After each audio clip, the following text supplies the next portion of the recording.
Yeah, good. Nice and cool in Houston at the moment. So it was a nice day out on the field this morning. There was little bit of a breeze for once. Edgar, recording in progress. I was just about to say, that was what I was going to say. Make sure you're recording. I didn't want to backseat Zoom. Great. I'm glad you enjoyed the breeze. I was actually going to ask you sort of related question. You like to post. Yeah, You're a first in the office kind of guy. You like to post that dawn photo. yeah. Tell me a little bit about what maybe like being on the pitch at dawn means to you, because I take it does mean something to you. You keep returning to that kind of that photograph, that moment. I think you're meditating on it, or you're spending an intentional moment there. Look, listen, I just love what I do, like for me, turning up and seeing the sunrise and we always talk about every day is an opportunity to get better and bring your energy to the organization and bring your energy to the group. And for me, I use social media to perhaps share my thoughts and, also for my family as well. My family, I miss my family. Obviously, my wife lives in Atlanta. My family live in England. So they all keep track of me. And that's just another way of me communicating to them as well.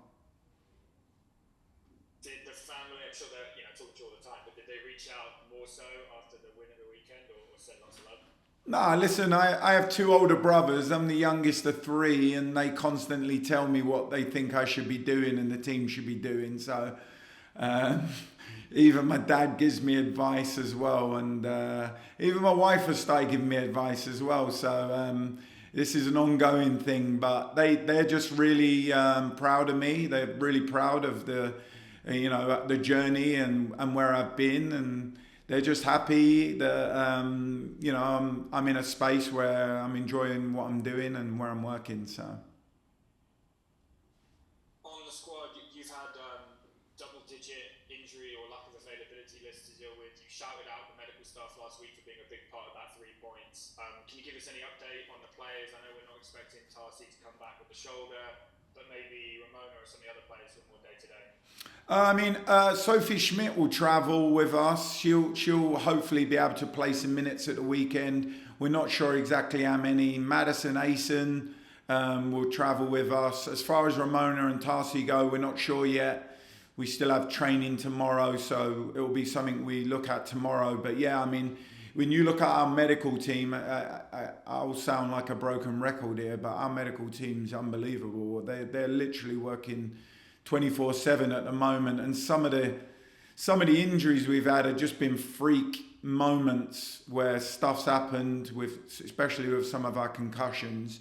It's really been unfortunate circumstances, but they work incredibly hard, and we all collaborate and we all work together. So we're in a better place than we was last week. I think where we were last week was in an incredibly tight space, and I think if you see afterwards the way the group just reacted and the way the staff reacted, it was 3 points, which was important, but it was an incredibly difficult week with some of the injuries and some of the incidences, and it was just an unbelievable effort from the group. So it was a good 3 points, but it was an all round team effort in terms of our performance staff and our medical staff. Thanks so much for the time, Ricky. I hand over to Alex, Steph, and Dustin. Appreciate it. Go ahead, Alex. Great, Coach. First of all, good, what is this? Morning, afternoon? I don't even know where I am. You don't have to see me. Can you hear me okay, Coach? I can hear you, yeah, perfect. It's great to see you. I like to see you smiling after an amazing victory, Coach, against Seattle. And I felt it myself, and it's been few and far between, but it was amazing. Now you only have to face the undefeated Orlando Pride. You've played them before. We've seen them in Houston. Without giving away your game plan, is this a team that can be defeated? Can we do that this weekend? Well, look, listen, one of the things I said a while ago is we're one of the most dangerous teams in the league right now, Like, I don't think anyone really, truly looks forward to playing Houston Dash, because they know when they play against us that we're going to make it incredibly difficult for them, and they know that we also have players that can change a game in a heartbeat. So for us, we look at it that way. We truly think we're one of the most dangerous teams to play against, but we're also realistic. There's no luck when you go 22 games unbeaten and you're sitting at the top of the league and you've already clinched a playoff spot. So we fully understand what the storm that we're walking into, and we'll be ready for it, and hopefully we can turn up and we can really make it difficult for them. Coach, two more quickies on the field. Banda, just an amazing player. What I saw when she was here in Houston, and I love the Tarsi Banda matchup. We may not be able to see that again, but it was great to watch 1v1. What do you tell your defenders against this player? She's got everything, right? Yeah, she has. She's got a little bit of everything, you know. And I think sometimes when you play against players like that, it's not stopping her. It's actually stopping the ball getting to her. You know, it's about controlling spaces and where you want them to have the ball, where you don't want them to have the ball. And that'll be something that we work collectively as a group, trying to control spaces and stop the ball getting to her and not have to worry too much about what she does when she has the ball. Quickly, Coach, there's the storm coming to Florida. Is that on your mind at all as far as logistics, getting in, getting out? I guess you prepare for whatever. Yeah, no, I mean, we talk about that as a group, but, you know, our operation teams are fully in charge of that process. They communicate with me, and right now there's no delays, there's no concerns. So for us, we're looking forward to flying out there. You know, our thoughts are with the people in Florida right now with everything that's happening, but, you know, we're looking forward to getting there safely and being on the ground. Coach, thank you. Good. Best of luck this weekend. Appreciate it. Thank you. Thank you, Coach. Dustin, go ahead. Hey, Ricky.